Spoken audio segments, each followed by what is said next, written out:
is up, my beautiful people? My name is G-Vans and welcome back to my channel, and it is time to review the new Pop Smoke album, Faith. This is the second posthumous and second studio album overall by the late Pop Smoke, who we unfortunately lost tragically last year, extremely early in his career. Didn't really get a chance to truly enjoy his fame, and you know all we're left with now is maybe the first three EPs he made, two mixtapes, and so far two posthumous albums. And I think that this is the one posthumous album that everybody has been looking forward to this year, and now that it came out, I don't know if many people were that excited or that satisfied with how this particular project turned out. Now, usually I do try to be a bit funny and just try to sound like I am excited to review certain albums. But if you can tell in my voice, I am actually pretty bummed out about this album, because I'm just very highly disappointed on how this album turned out, unfortunately.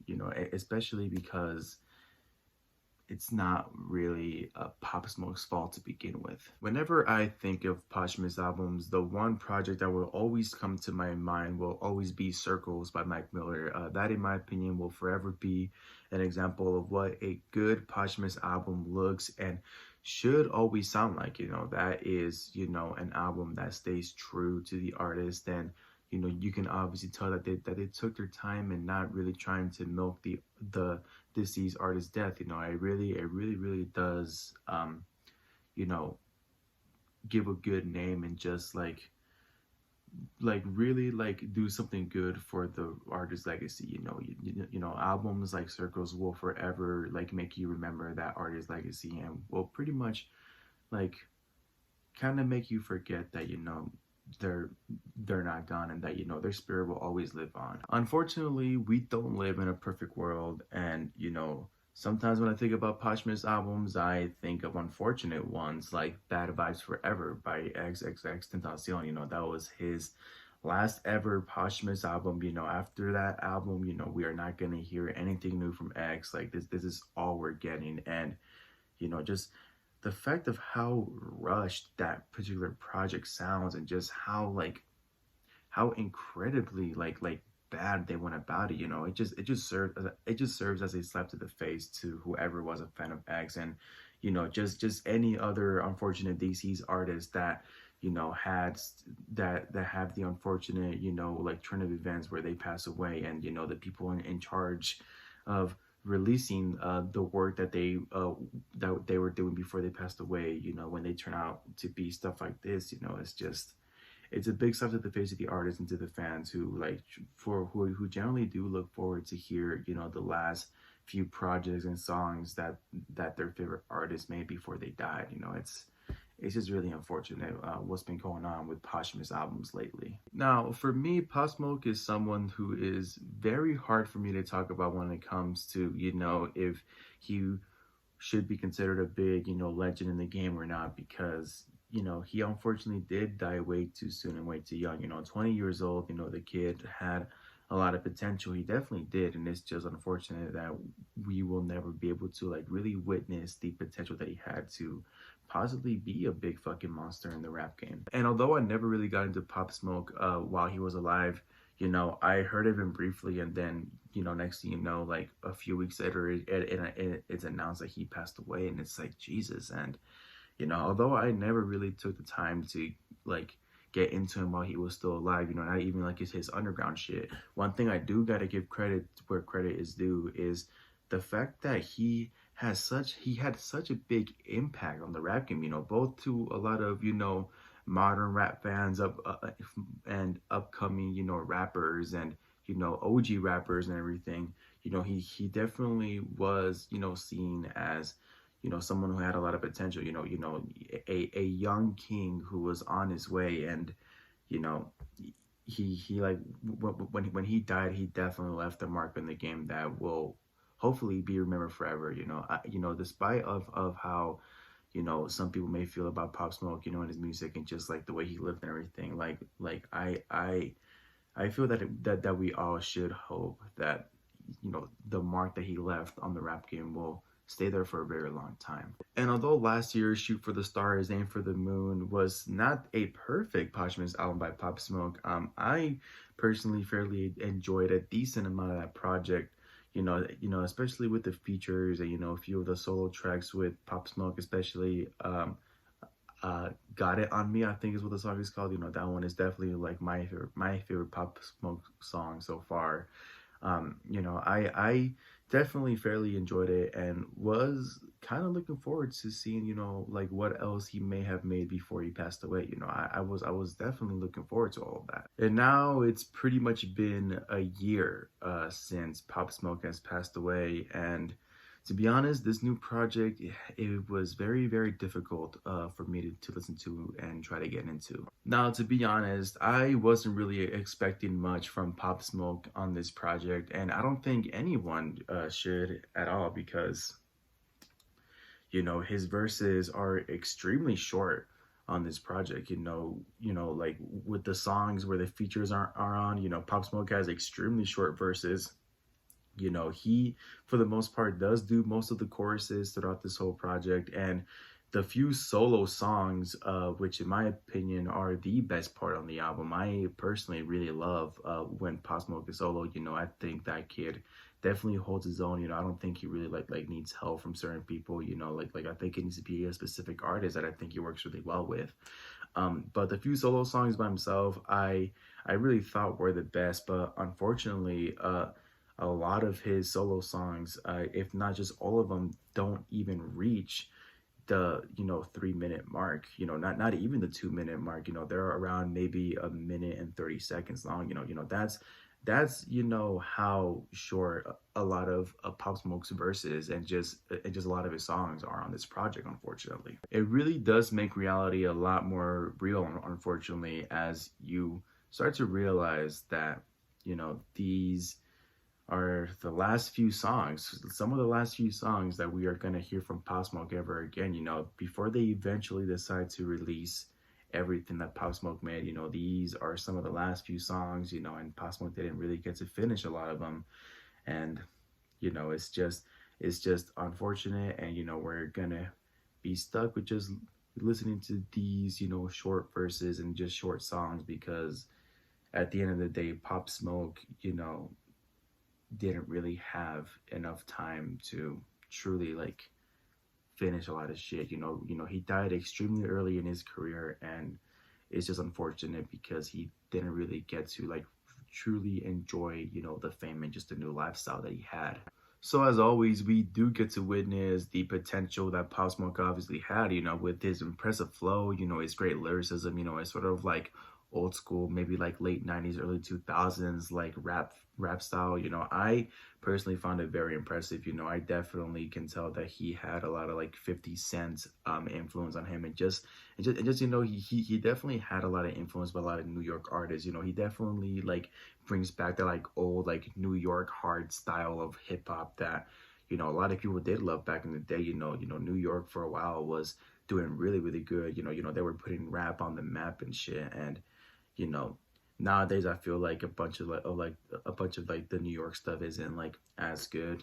Like there's obviously exceptions with Joey Badass and the Flatbush Zombies and just all the pro era guys and everything. But I feel like Pop Smoke truly does bring that like true like New York vibe as well. However, what I do like about this project is that we do get to see, what Pop Smoke had in store for us at the time. At the time before he passed away, in this project, it seems that he definitely like was trying to like really get into like this new style that he was going for.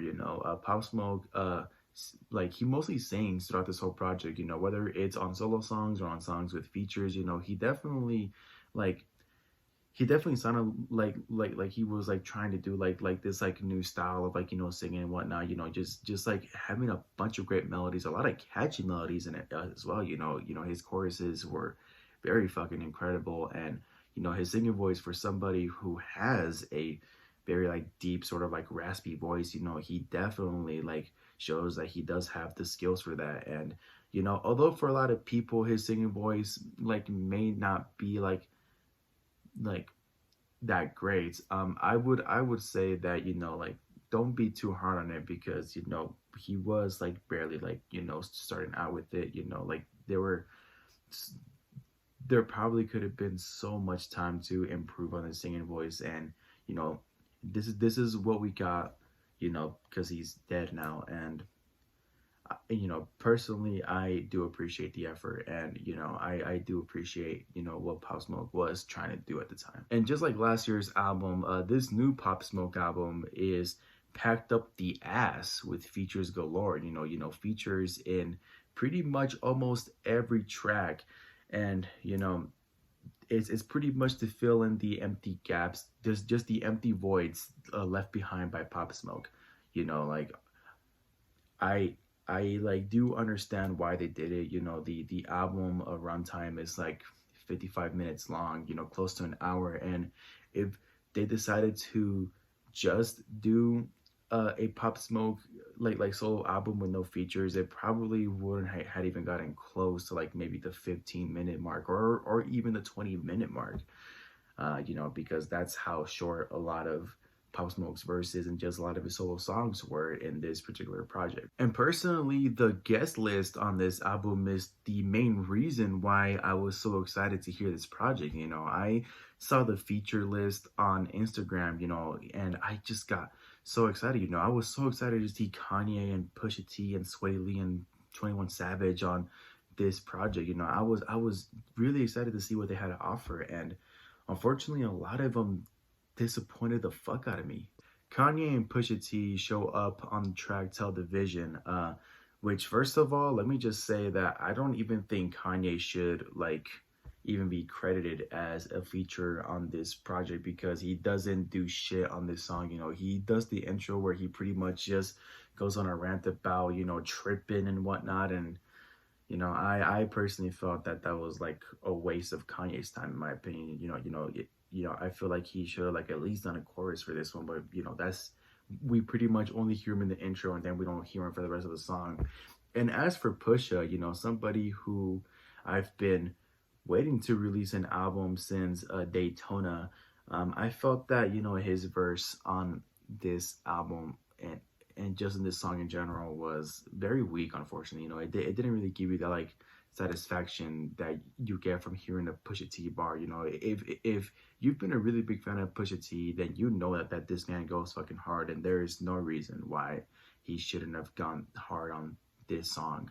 And then the other tracks with 21 Savage and even Sway Lee, you know, Sway Lee was in last year's album, and I thought he did really good. And you know, he just really did an underwhelming job in this particular project. And so did 21 Savage. You know, it's just one of those, you know, like instances where I feel like a lot of these artists could have gone a lot more harder than they could. And you know, they didn't really like not only contribute well, but you know, I don't think a lot of them did Pop Smoke justice. You know, it's just really unfortunate that, you know, like the label didn't really like think about, you know, which particular artist would work well with the particular song with that Pop Smoke made in this project. You know, it's just a lot of these songs and, you know, artists just like sound way out of place, unfortunately.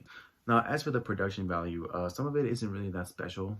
You know, a lot of it is pretty like a repetitive, but you know, some of it is pretty catchy, and you know, it keeps you in rhythm. But for the most part, it isn't like anything too special to like be all hyped up about. Um, Especially because some of the production on here sounds way out of place, especially the song Top Shotta. It is a fucking EDM song, and this song, in my opinion, like it sounds way out of place. It is the most way out of place song throughout the whole project. It was very unnecessary, in my opinion. You know, it's a fucking EDM song in a Pop Smoke album. And to be honest, maybe I'm just being biased and kind of an asshole because I'm not really that into EDM. But personally, I don't think Pop Smoke would have been okay with, the EDM vibe in this song. I try to be like nice and like open-minded when it comes to genres being experimented on, especially for hip-hop, a genre that gets experimented on constantly. But to be honest, this just felt like the label was like, oh, let's see how Pop Smoke sounds like with EDM, and let's not like hear over it and try to say, well, wow, maybe we shouldn't do this to this song. It's just Pop Smoke like definitely sounded way too out of place on this song, and it's not even his fault. I have no doubt in my mind that it was just the label just trying to make the album sound exciting, I guess. And I guess Demeanor with Dua Lipa is a kind of catchy song. It does have a sort of like a like Spanish trap sort of vibe to it. But to be honest, the reason why I'm not really excited about this particular song is because Pop Smoke's verse on this song was actually meant for a song on the DMX album on the Money Money Money, I believe. And unfortunately, instead of Pop Smoke, we got fucking, I think, Moneybagg Yo, and it just turned out it just sounded way too out of place, and it would have been better with Pop Smoke on it. And I wouldn't say that it sounds better on this project with Dua Lipa, because I definitely would have loved to see how DMX and Pop Smoke sounded. I think that was a perfect fucking opportunity, and it just wasn't done, unfortunately. However, there were a few features on this album that did pretty good, in my opinion. With what they were given, I think they really tried their best, and some of them were pretty surprisingly good. Like, for example, there are two tracks on here with Takeoff and Quavo from the Migos. Takeoff shows up on the track What's Crackin', and let me just say, I need to admit that I was wrong. And I also need to apologize to Takeoff, because I spent so much of my like past 3 years like not only talking shit on the Migos, but like specifically like sort of giving a Takeoff a hard time. I used to say that I've never heard a single person say that Takeoff is their favorite member of the Migos. I usually have been praising Offset a lot, which I still do, because I do think Offset is the like best member of Migos. But I do gotta say that this song with Takeoff, What's Crackin', was a very, very like dope, like sort of hardcore a lyrical song. Takeoff like definitely improved on his flow a lot. His fucking lyricism was fucking great on here, and he definitely did well next to Pop Smoke. So shout out to Takeoff. I'm sorry for being a little bit mean to you, but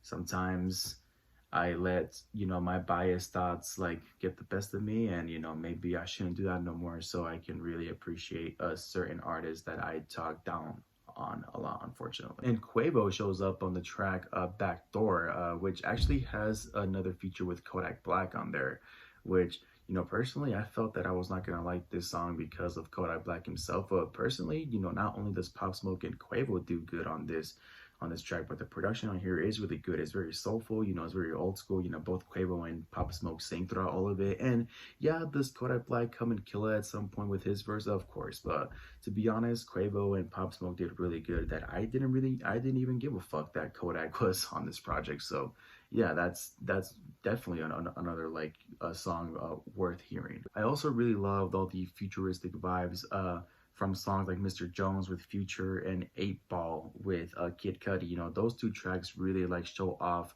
like this new style that Pop Smoke was trying to do. His singing voice on these two tracks are phenomenal. And next to people like Future and just Kid Cudi, especially the song with Kid Cudi is really fucking phenomenal. It sounds like the old school like Man on the Moon shit. Kid Cudi and Pop Smoke sound so great together. That like hum that you hear is fucking incredible. And I just personally really love that Future and Kid Cudi like contributed well to the style that Pop Smoke was trying to develop for himself at the time. And finally, the tracks Woo Baby with Chris Brown and Spoiled with Pharrell Williams definitely give off like that great mixture of early 2000s rap and early 2000s R&B, like that goes so well together. I definitely love the nostalgia throughout all of it. Sure, the song with Chris Brown has like a sample from an old R&B song. I think is from So Sick, is what it sounds like. So Sick from Neo. But personally, I think it was better than what the Kid Laroi did with the So Sick song last year. So I'm definitely like I definitely think it's worth hearing. So yeah, I did appreciate, the old school vibes with Chris Brown and Pharrell Williams as well. Unfortunately, with how packed the album is with features and with how short Pop Smoke's verses are throughout the whole project, it doesn't really feel like a Pop Smoke album. It just kind of feels like the whole music industry featuring Pop Smoke. Like it just seems that a lot of these features took over, and like you like kind of forget that it's supposed to be a Pop Smoke album. Don't get me wrong, the songs with Rick Ross and Rah Swish and Bizzy Banks were really fucking incredible, and like I personally did fairly enjoy them, but at the same time they like take over so much of those songs that like they barely give Pop Smoke like a chance to like shine in the spotlight for a while. It just doesn't feel like you get as satisfied with this project like you did with even last year's album, and just the other like albums that Pop Smoke dropped before he passed away. You kind of feel cheated and robbed of this experience that like even if you like especially if you're a really like big Pop Smoke fan, like you feel so cheated and robbed of like wanting to hear your favorite rapper, like wanting to hear his new shit like after he passed away. You don't feel satisfied at all. It's just really unfortunate that this album turned out this way. In the end, the album unfortunately feels incredibly rushed, and once again is another one of those moments where, and just situations where, unfortunately the label is milking Pop Smoke's death. And instead of taking their time and creating a really great posthumous album, we are left with this, and it just sucks. So all I can really say is rest in peace to Pop Smoke, and I'm sorry your posthumous album turned out this way. And I really hope that the record label like definitely like makes the next one a good one, because the next one could be the last one, and if it turns out like way more shittier, then it's gonna be an unfortunate listen. At the end of the day, I do understand that for a lot of people who are big Pop Smoke fans, they just really love hearing Pop Smoke's voice again, and just love seeing like the magic that was his music come to life one more time, or just once again in this posthumous album. So in a way, I do understand that most people just want to hear Pop Smoke's voice again, even if it is by having to hear frustrating albums like this. So I do recommend to all you to hear it if you just want to hear his voice. I do understand, but I personally don't see anybody really talking about this album that much in the long run. It's unfortunately going to be one of those long lost posthumous albums that most people don't want to talk about. And like I said, it's just unfortunate that it turns out this way, because none of this is Pop Smoke's fault at all. He is absolutely not to blame, and it's definitely the record label and whoever is in charge of it. And I'm just still kind of bummed out that it turned out this way. I was really hoping for this one, but it unfortunately didn't do it for me. And with that being said, I'm feeling about a soft 6 out of 10 on this one. Thank you all so much for watching. Hope you guys enjoyed my review. What did you guys think about this album? Did you love it? Did you hate it? What are your favorite tracks? What are your least favorite tracks? Please let me know in the comment section down below. I would love to hear your opinions about it. And with that being said, don't forget to like, subscribe, click that button below, all that good stuff. And don't forget to stay happy. It's like I'm living a dream, that's how to reach. I've been cooking like Walter and Jesse Pink. It's exhausting trying to be a prodigy. Fast deep.